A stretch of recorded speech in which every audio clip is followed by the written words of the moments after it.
Most people treat calisthenics like it's just endurance. High reps, no structure, and hoping for growth. And that's exactly why their bodies are not changing. But when you start training calisthenics like you train with weights, everything changes. That's how I went from this skinny 100-pound guy to actually building mass. So in this video, I'll show you exactly how to implement this new style of calisthenics into your routine so that you can actually build muscle. And this has not only worked for me, but also for tons of other members inside my Jacked by Calisthenics program, which is the exact blueprint that you need to grow from skinny to jacked within 6 months time. So everyone who wants to actually build muscle should be in there. I'll see you inside. All right, so let's get into the first chapter of this video. I want to first just talk about why most people actually fail building muscle with calisthenics, and that is because a couple of very simple reasons. Number one, they don't change their mindset to a hypertrophy mindset. So they are not training to build muscle. And that one thing is absolutely stopping them from growth. See, calisthenics is all about progression. So if you stay in the same realm of progression that you are in right now, you're going to get the same results that you've always been getting. It's normal. The reason why you're not seeing progression, why you're not seeing muscle building results, why you're not gaining the strength that you want to gain is because you're doing the same shit over and over again. Obviously, you're not building muscle. So for the guys who are doing the push-ups, pull-ups, dips,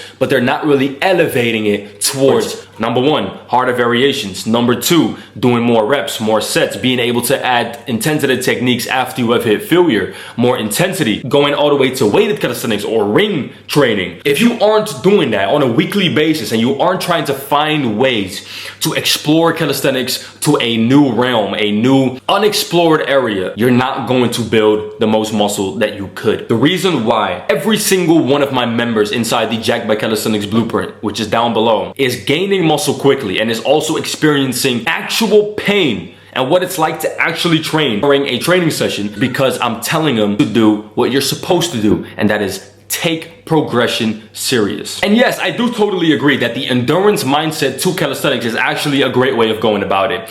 I have done it for the longest time. I've done it for a total of 4 years straight doing endurance style calisthenics, and I still implement it here and there to stay good at it and to actually keep it refreshing for myself, right? But my main style of calisthenics nowadays is always with a hypertrophy mindset, because my goal is building a certain physique. Now, if your goal as of right now is building a physique up, building your physique from skinny to jacked, then you should make this mindset shift, because you can hope all you want for extra gains, more gains by doing the same shit over and over again, by doing your same sets of 50 push-ups, your same sets of 30 dips. You're not going to gain extra muscle. It's just the bottom line of it. The change that I want you to make after watching this video, very simple. Lower everything that you're doing. Right here, I made a full video about, or right here, I don't know where it is, how to actually build muscle with calisthenics by doing less. So watch that after this video so that you know exactly what to do. Now let's get into chapter number 2. The weightlifting mindset is what really grows muscle.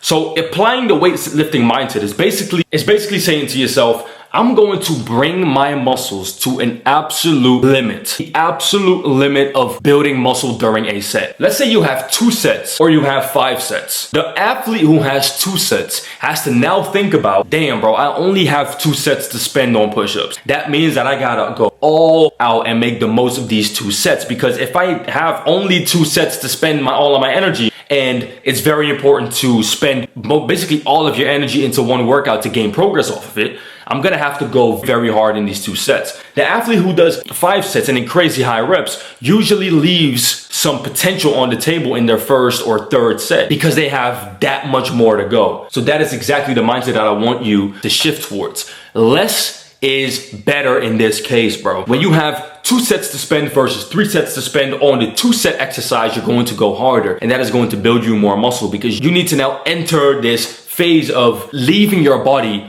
beat the fuck up. So after your workout, you should always feel not just tired, not just out of breath, not just like pumped up, but destroyed. And the moment when you do that, that is exactly when your muscles are going to transform into something stronger. Let's say you have a car on top of you right now, bro. You got in a car crash and there's a fucking car on top of you. I know this will never happen realistically, that a car is laying on top of you and that you have to now decide what I'm going to tell you. But let's say it was actually possible to push the car up off of you. Are you gonna be thinking, oh, I'm gonna leave some energy in the tank to push this car up off of me, because after this car is off of me, I still need to put my kids to bed or some shit? No, of course not. You're going to be doing everything to get out of the danger. So that is what I want you to do. When you train calisthenics with a mindset of, I'm not going to be able to live after this set. How hard are you going to push your set? Extremely hard. You need to always have a why during a set. And the best way to do this without making it over dramatic and extremely intense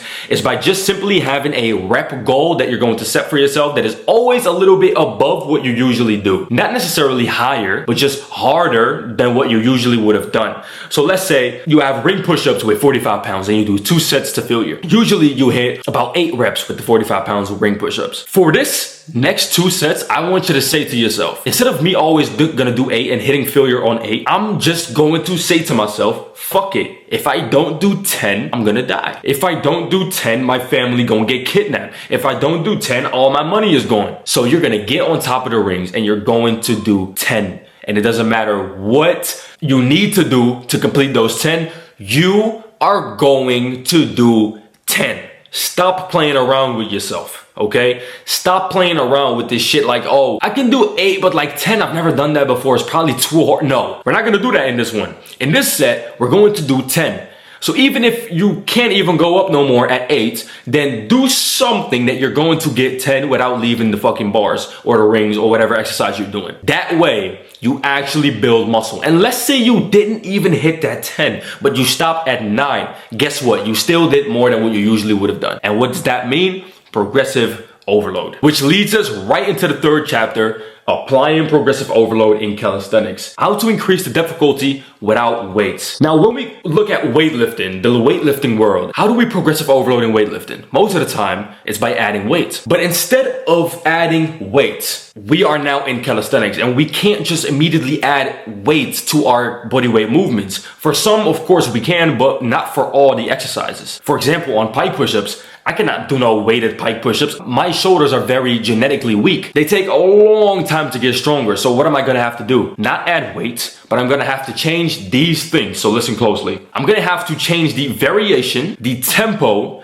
the leverages that I'm using, and intensity techniques. When I add those 4 things to my exercise that I cannot add extra weights on, I'm going to get stronger. Why? Because these 4 things are basically progressive overload without needing to make a certain exercise heavier. So if you have a pike push-up and the pike push-up is extremely hard for you, you can only do about 10 reps. More than that, you're just gonna fail. You cannot do 11 or 12. Then the best way to go about it is, instead of trying to say to yourself, you know what, I'm gonna add 22 pounds and do 6 reps with it. No. Stay at those 10 reps, or maybe drop it down to like 8, but add one of these 4 things. So add a tempo change. So going down a little bit slower on the bottom, or holding it at the top, or holding it at the bottom, which is all a tempoed change that you have just made in order to make it more difficult. When you do that, the exercise becomes more difficult and your reps are slightly going to drop, but not drastically enough in order for you to need to progress all the way up again.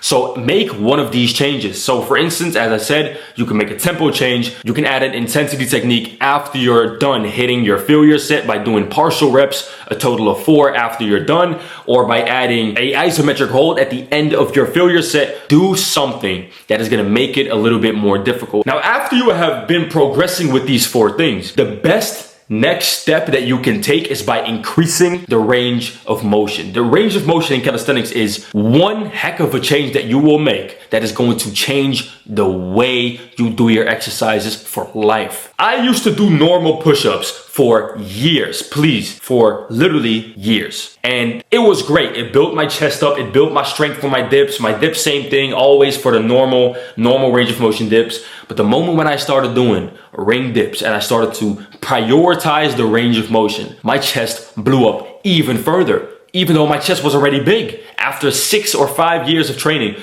of me doing that consistently, I changed one thing, which was just going down a centimeter more, a few fucking centimeters more. Every single training session, my whole body changed. And that is exactly what I want you to do with every single one of your exercises. So how can you do this the best? Well, with your dips, you can actually just keep it at the dip bar. But the better way of doing it is, in my opinion, on the rings. With the rings and the bars, there's no difference on how deep you can go, right? Because there's no floor that's gonna limit you. So that's the same. But what you can do is, you can move the rings out inwards or twist them to experience more chest stretches when you're doing a dip. So for example, instead of always going down with a neutral grip, for example, on the normal bars, you can now twist them more to pronated and widen it up a little bit so that you can get a deeper stretch on your chest. That way, you're already gonna experience crazy DOMs the next day. Same thing with your push-ups. So instead of doing normal push-ups on parallettes to get a deeper stretch, use your rings. Now, for the people who want to get their own pairs of rings, go to the second link in the description, because that is where the Gore Nation website is for you to get your rings with a discount code BARS10 and everything else off of the website as well. So go ahead and use that code, get your rings, and then immediately after, get started with the Jacked by Calisthenics Blueprint program, which is my program so that you can go from skinny to jacked with this style of calisthenics training, which includes everything that you need to know in order to make a successful transformation. So if you want to go in there right now, the top link is in the description. I want to see you in there and get started. I'll send you a message and we're going to get started right away. Then for the pull-up, it's also very, very easy to make that range of motion change, because a lot of the times we do our pull-ups on the bars. But when you change it to doing it on rings, you now don't have the bar that is limiting you. Your chest usually would touch the bar, but with the rings, that's not the case. You can go as far as you would like to get that deep squeeze, and then all the way down and hanging to a full dead stop to get that stretch. Now let's go into chapter number 4, programming for size. Structure your workouts to build fucking muscle. If you are right now the type of guy who is doing primarily extremely high reps and you're not really sitting in that rep range to where you can hit failure easily, go ahead and go and drop it down drastically. If you're sitting usually in the 20 rep range, go ahead and start sitting in the 10 rep range, man. Just doing 10 less reps by focusing on intensity every single session, you're going to build more muscle. Trust me. Now, the reason why most people would always tell you to sit in the hypertrophy rep range, which is usually in between 8 and 12 reps is what people say, or like 6 to 12, right? The reason why people say that is not because that's the holy magic number that is automatically going to respond your body into growth, but that is because the failure mark is easily hit within that rep range. When you're going to failure in the 50 rep range, it's going to be a lot harder because you're going to need a bunch of things for it. You need to tap into a way different type of mindset before you're actually going to do that. Second off, a bunch of endurance is required to be able to go to failure in a 50 type of rep range. And third off, a lot of the times what's going to happen is that your lungs are going to be actually hitting failure, but not your muscle. Your muscles are not going to be hitting that muscular failure when you're doing a high rep set like this. So that's exactly the reason why I tell people drop the reps a bit and hit failure easily, more easier in that rep range so that you can build muscle more reliably. Now, when it comes to the rest periods, you want to take rest periods for your level, for your body. Every single one of my students in my Jacked by Calisthenics program always says, how many minutes should I rest between sets? And I always tell them the same thing. I don't know that for you. I don't know how many seconds or minutes you should rest before your sets, before you're ready to go again. In my opinion, if you do a push-up set all the way to failure, intensity is insanely high. You're not supposed to rest seconds. You're supposed to rest minutes. Why? Because now you're ready to actually go into another one of those 100% energy sets instead of half-assing it all the time because you rest too short and you're still out of breath and you're still recovering, right? So that is exactly what I tell people. Rest whatever is right for you. Rest 3 minutes if it's right for you. If you're ready to go into another set fully 100% to smash it again, rest 3 minutes.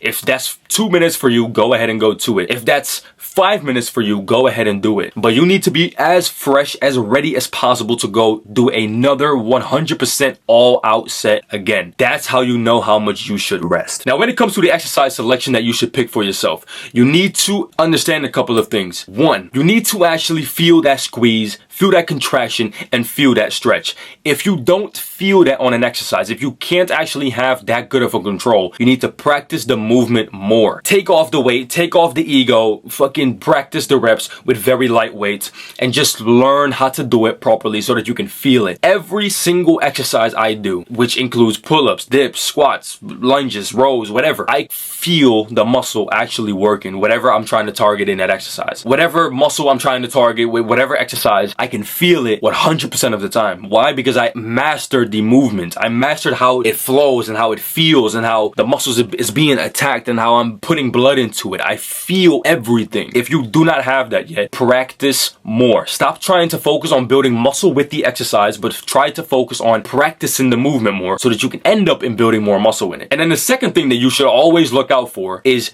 does it feel nice for you? Is it comfortable for you to perform? If you have a bunch of pain during push-ups in your shoulders and you're kind of off with your shoulder alignment or whatever, don't really do the exercise just yet. Pick an easier variation that you can do safely and it feels good and it's healthy for you, instead of beating your body down to the fucking ground and never being able to recover again and sitting with some chronic shit. So you want to actually do exercises that are comfortable for you and you can stick to for a long ass time. When you do that, that's how you're actually going to build more muscle. Now let's go into chapter number 5, which is going to be including some bonus tips that you need to implement in order to grow muscle very, very quickly. Number 1, implement a dead stop and a pause with every single exercise that you're doing. This is going to change up your body quickly. When you're doing your push-ups, I want you to stop at the top and I want you to stop at the bottom. Now the difference between both of them is the bottom, when you stop right there, it's called a paused rep because that's the tension part, the part where it's most difficult to hold it. That's a paused.